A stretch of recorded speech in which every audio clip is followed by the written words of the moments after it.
Саша, еще раз скажи, пожалуйста. Для женщины нужно довериться полностью мужчине и пространству. Она дома не дописывает своего. Полностью. И расслабиться в плане финансов. Не париться. Даже если у него в квартире один коврик остался, мыло нет, туалет, внимание, свет уже отключили. Все. Мне просто нужно расслабиться и сказать, дорогой, ты не можешь.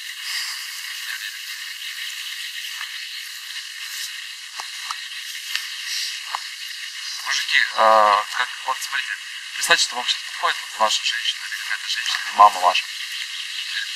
Сынок, дорогой, ты у меня просто гений. Я тебе верю. Я знаю, что все, что ты не возьмешься, все будет хорошо. Какого сейчас состояния? Какого состояния? Подъем такой офигенный. Можете что-то делать? Здесь